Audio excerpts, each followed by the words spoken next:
Salut tout le monde. Dans cette vidéo, je vais m'intéresser au chapitre conducteur en équilibre. Mais avant de commencer, j'aimerais bien attirer votre attention à un point important.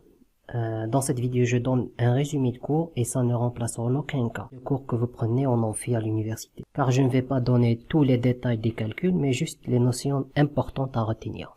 Aujourd'hui, nous allons voir les points suivants. Premièrement, on commence par définir c'est quoi un conducteur en équilibre électrostatique. On donnera aussi les propriétés des conducteurs en équilibre électrostatique. Puis on passera à la notion des capacités. Nous verrons après l'influence totale et l'influence partielle entre les conducteurs. Nous verrons aussi après les condensateurs et nous terminerons avec des applications sur les types de condensateurs. Alors, un conducteur électrique est tout corps dans lequel les porteurs de charge peuvent se déplacer librement. C'est-à-dire que là, vous avez une photo ou bien une image d'un bout de métal en cuivre. Et lorsqu'on dit des porteurs de charge qui peuvent se déplacer, eh bien, on parle des électrons.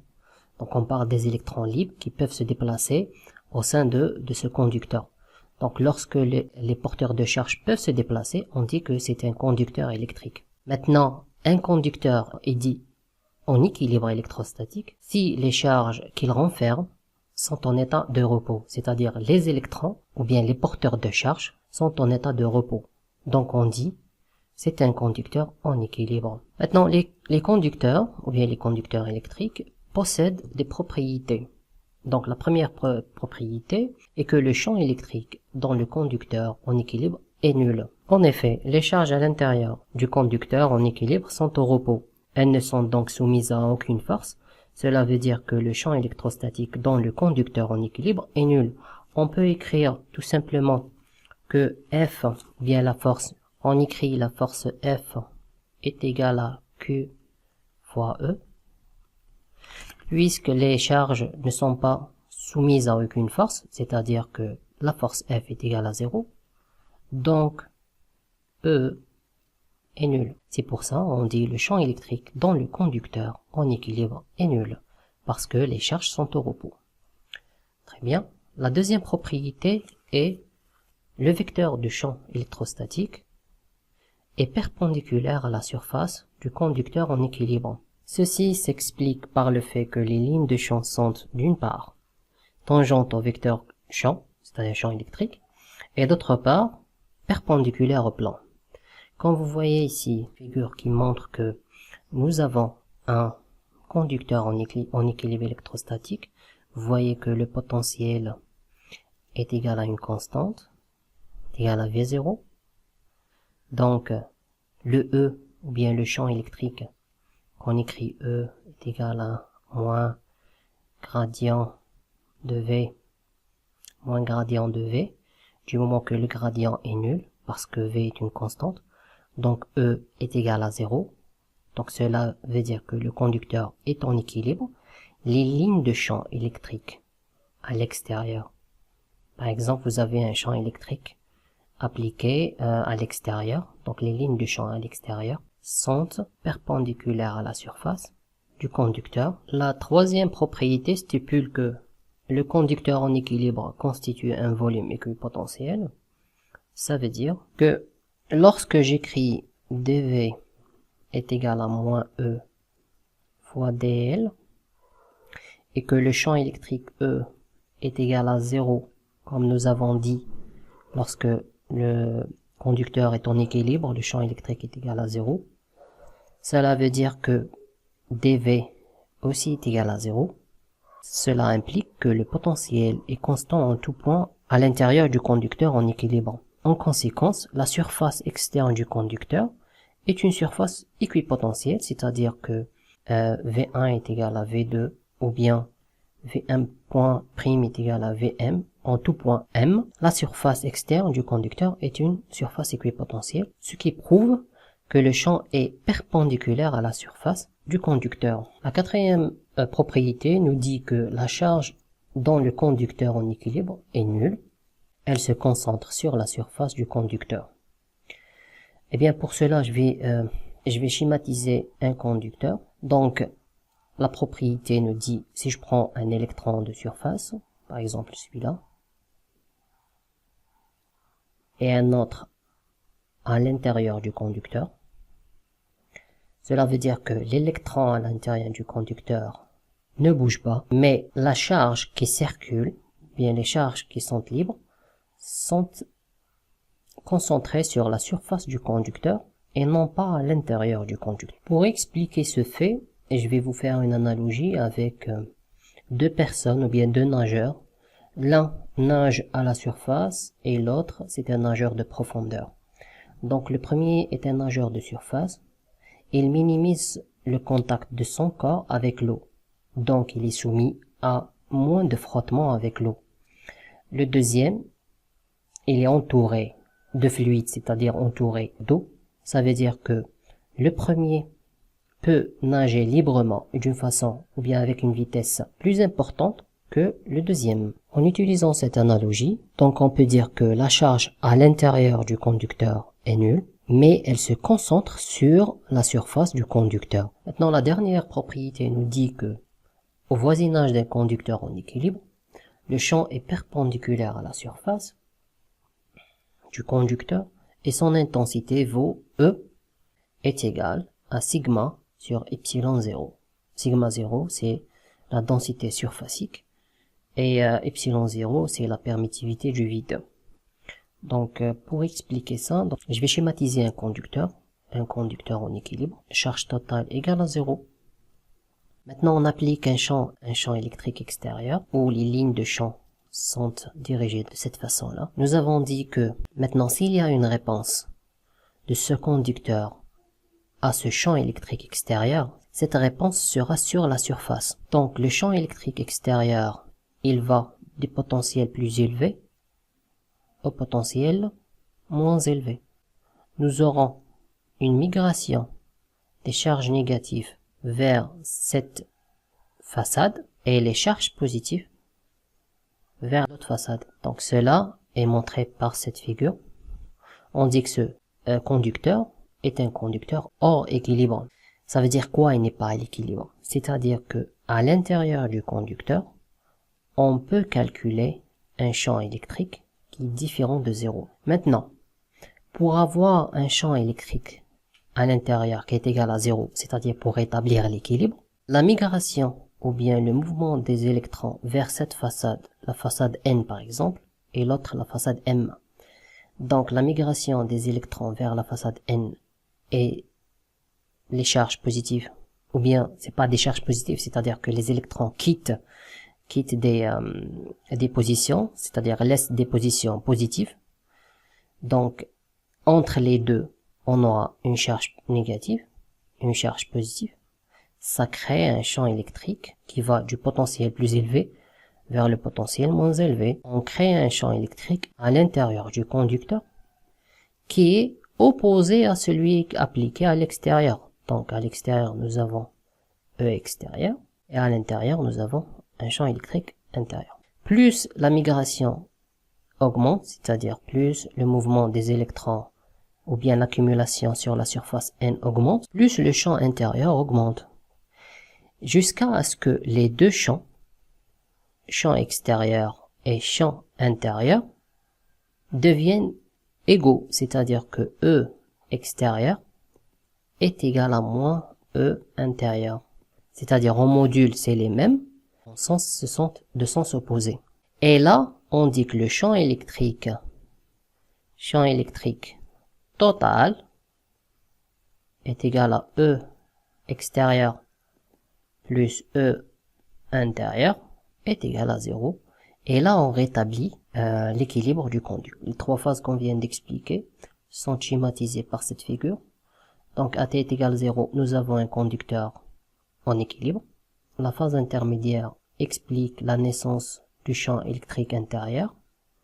Et la phase finale nous montre que le champ électrique extérieur est égal au champ électrique intérieur et le total est égal à 0. Donc E total égale à 0. Donc pour résumer ce phénomène, je vais tracer un graphe. Là, nous avons E et sur l'horizontale, nous avons les phases. Alors, premièrement, si je prends le conducteur, à l'intérieur du conducteur, le champ électrique total égale à 0.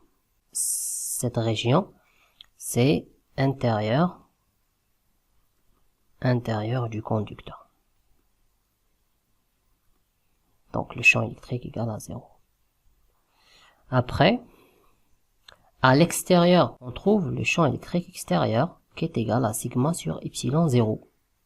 Donc là, dans cette phase, ou bien dans cette région, c'est extérieur. Donc nous avons sigma sur epsilon 0.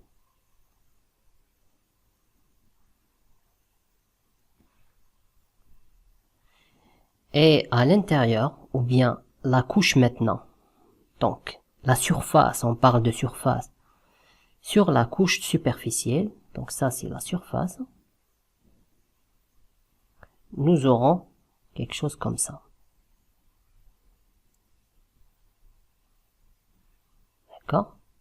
Et cette valeur est égale à E moyenne, ou bien le champ électrique moyen à la surface, est égal à sigma sur 2 epsilon 0. Nous passons maintenant à la notion de capacité d'un conducteur en équilibre électrostatique.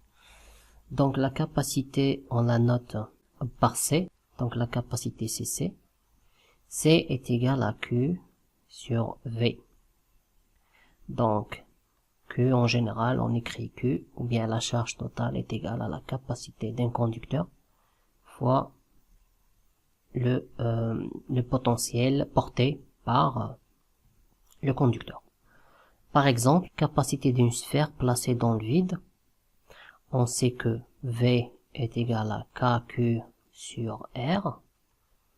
Là, K est égal à 1 sur 4pi epsilon 0. Donc je peux écrire que V est égal à 1 sur 4pi epsilon 0 fois Q sur R. Alors Q, celle-là, je peux la noter comme ça, il n'y a pas de problème. Je peux tirer Q sur V est égal à 4pi epsilon 0 fois R.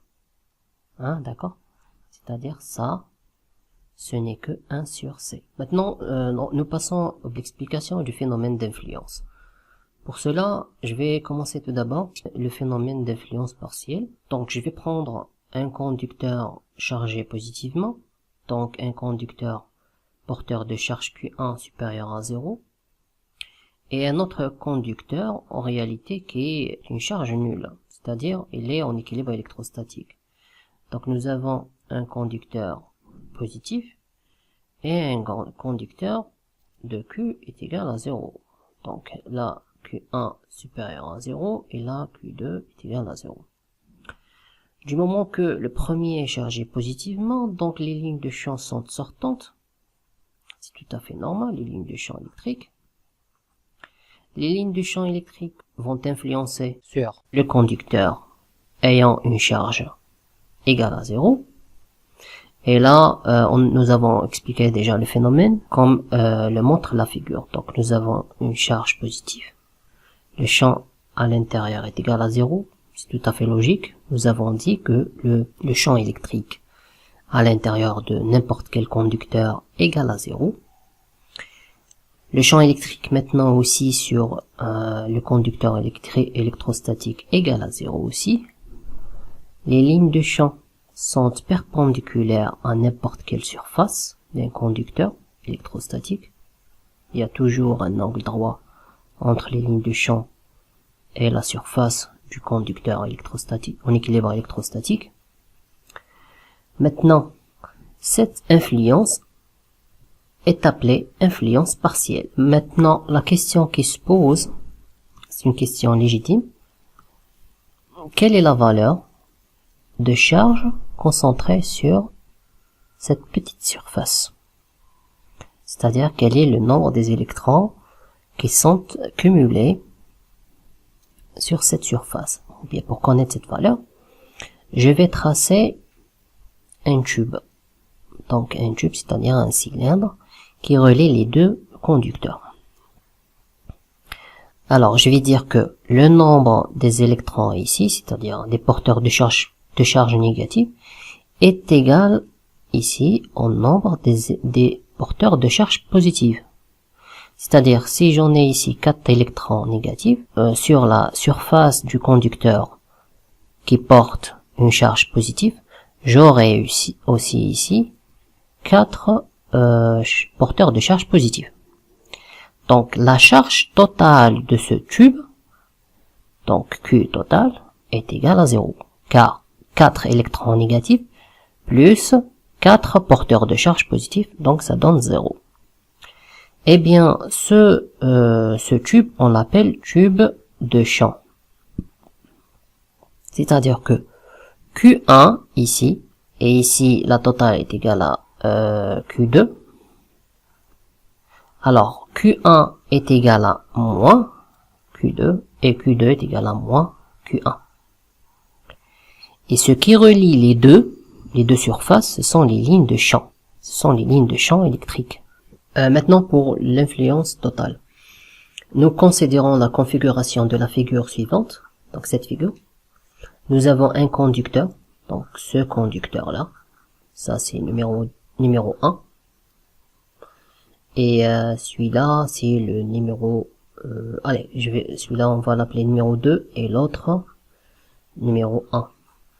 Donc le conducteur numéro 1 est chargé positivement, donc Q1 est supérieur à 0.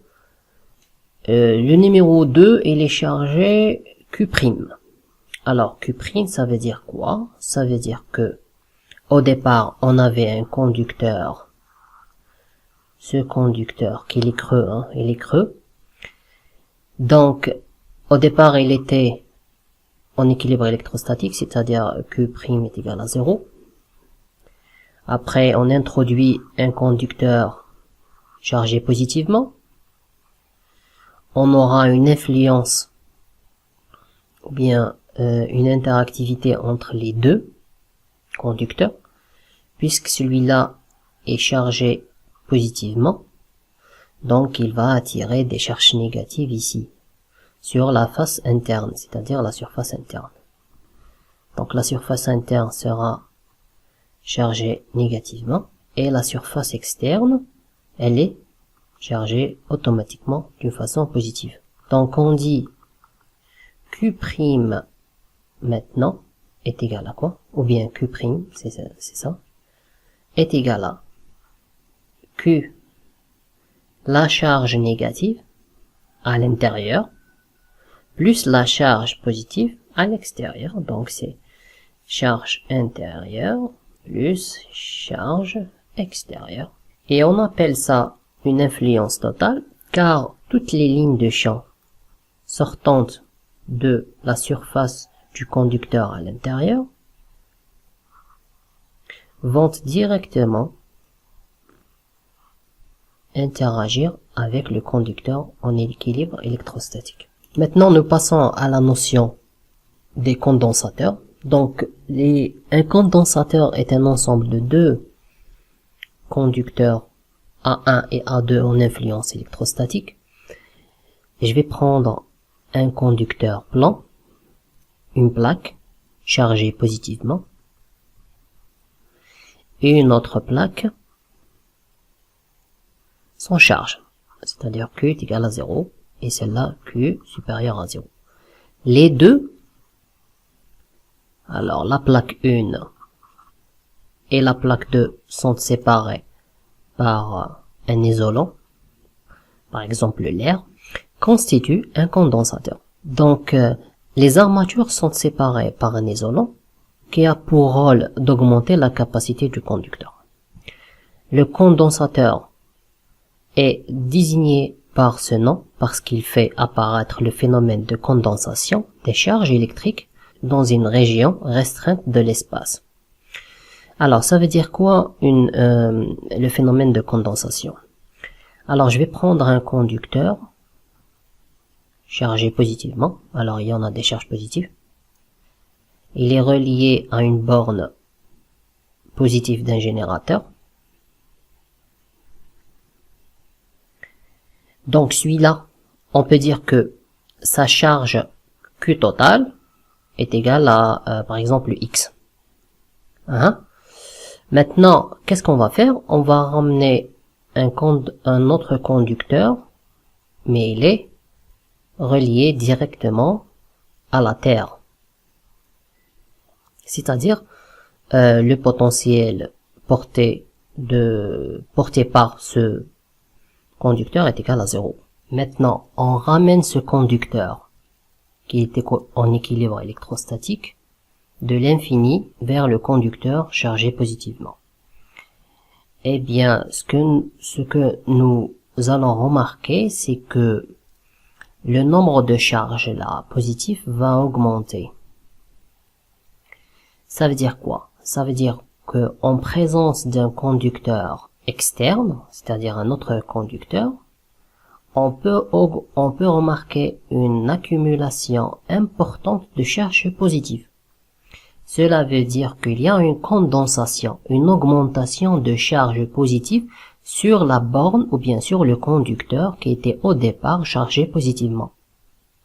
Et cela dû à la présence de ce conducteur, et cela constitue un conducteur chargé positivement relié à un générateur et une autre plaque chargée négativement reliée directement à la Terre.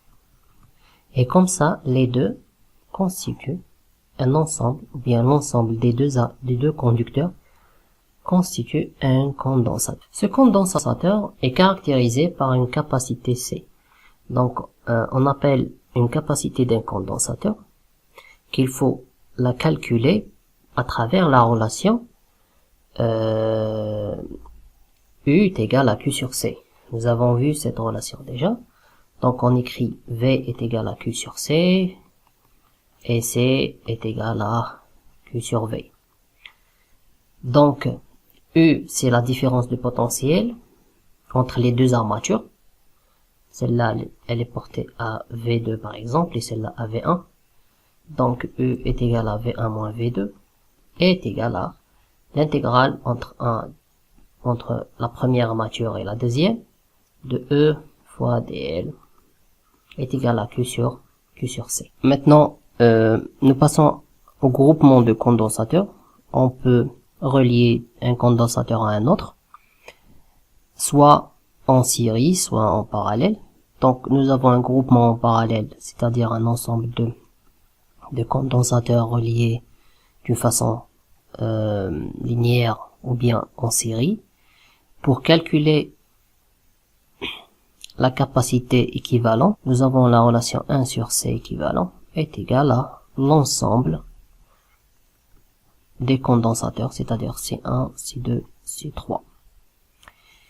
Maintenant, pour le cas où nous avons un groupement en parallèle, on peut écrire que C équivalente, c'est la somme directe de toutes les capacités des condensateurs. Maintenant, comme application, je vais considérer trois types de condensateurs.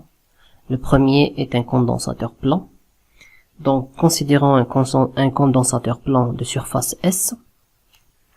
Donc, il est surface S, dont les armatures sont séparées par une distance D. Cette distance est appelée D.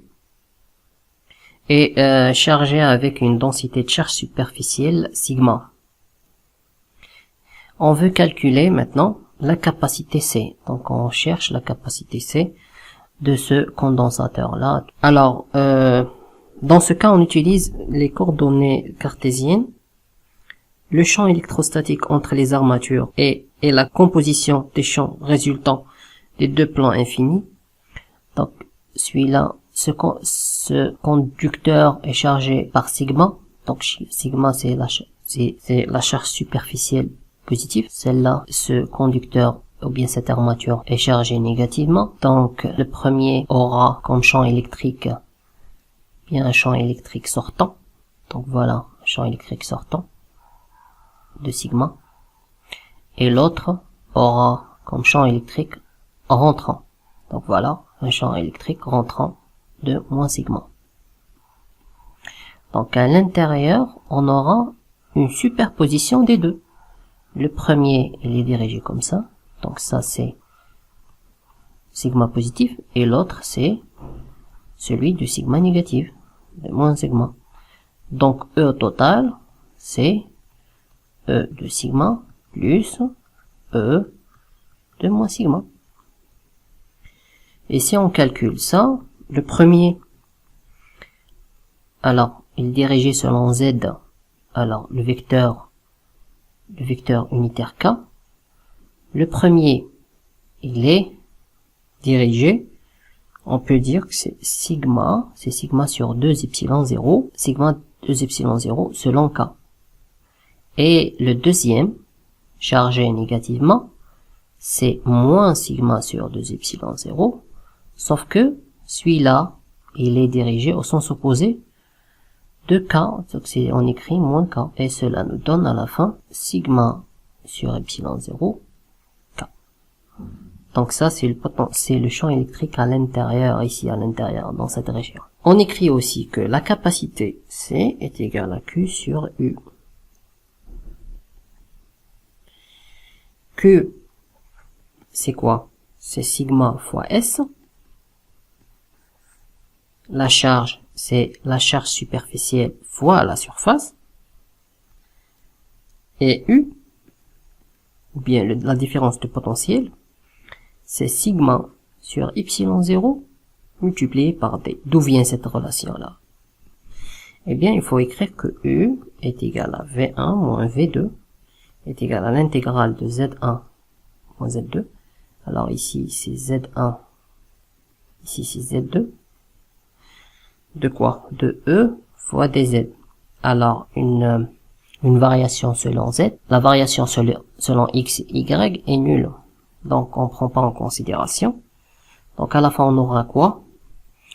E qui est égal à epsilon sur 0, sigma sur epsilon 0. Donc, on écrit sigma sur epsilon 0.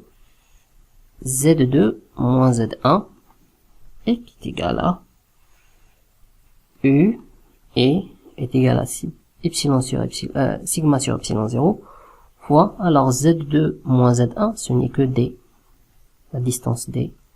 Donc on écrit U est égal à sigma sur epsilon 0. À la fin, on peut dire que C est égal à Q sur U et ça donne epsilon 0 S sur D. Nous passons maintenant à un condensateur cylindrique.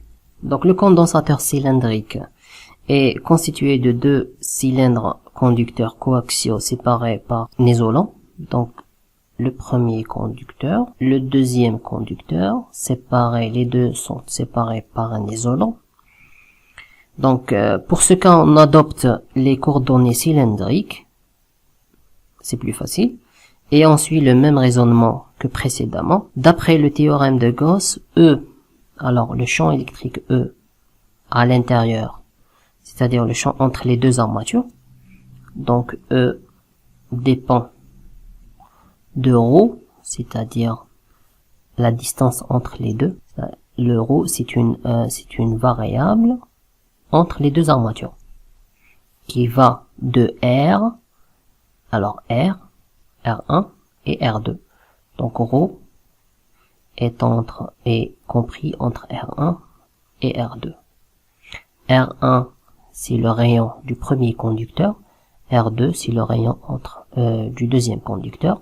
Ρ est égal, lorsque ρ est égal à R1, c'est-à-dire, on est sur la surface du conducteur le premier conducteur.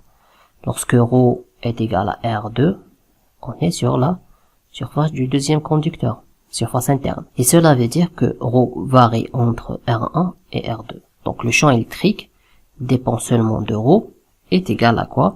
Est égal à lambda sur 2 pi epsilon 0 fois ρ U ρ. Ou lambda, alors lambda c'est la densité linéique. La différence de potentiel est donc donnée par U est égal à V1 moins V2 qui est égal à l'intégrale entre R1 et R2 de E fois d ρ qui est égal à lambda sur 2 pi epsilon 0 ln R2 moins R1.